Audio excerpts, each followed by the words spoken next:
Everyone, I'm Christy Casciano. And I'm Rod Wood. It was a murder that stunned our community back in 1985. Nanette Gordon, a pathologist working as an intern for the Onondaga County Medical Examiner, was suffocated in her Town of DeWitt apartment. And now we're learning new, never-before-shared details on the main suspect and the person who could hold the key to finally solving this cold case mystery. Dr. Nanette Gordon, just 30 years old, passionate about life, driven when it came to her job. I actually knew Nanette Gordon. She was a forensic pathologist and had done some work at our local medical examiner's office. And she was, by all accounts, going to be a rising star. But in August of 1985, someone took all of that away. But who? The doors to Gordon's DeWitt apartment on Croydon Lane were locked. No signs of forced entry. Only one small sign someone was in her apartment, a plant knocked over in her bedroom.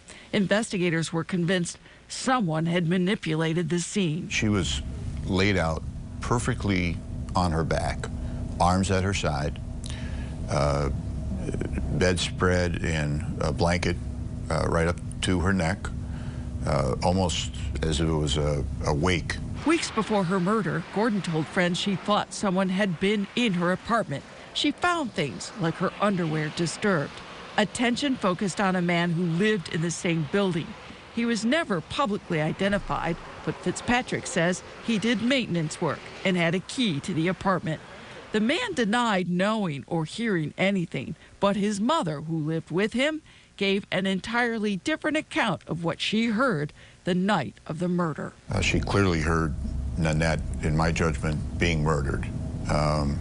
She heard some, cries for some type of struggle going on, not a violent struggle, but a struggle nevertheless. But there was never enough probable cause to arrest the man. And now?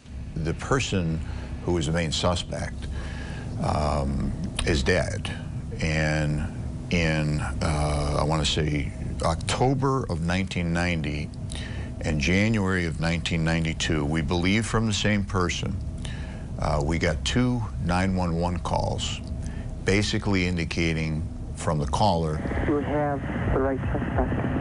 You have the right suspect." Fitzpatrick believes that caller still holds the key. And we're hoping that that person, if she is still alive, would come forward at this point, because there's no reason for her to testify. We'd just like to give the Gordon family the peace of knowing that, the perpetrator, the person that killed their daughter, is deceased. The DA figures the system owes at least that much to a woman so passionate about bringing justice to others. You have the right suspect. Anyone with information, call the Onondaga County Sheriff's Office at 315-435-3051.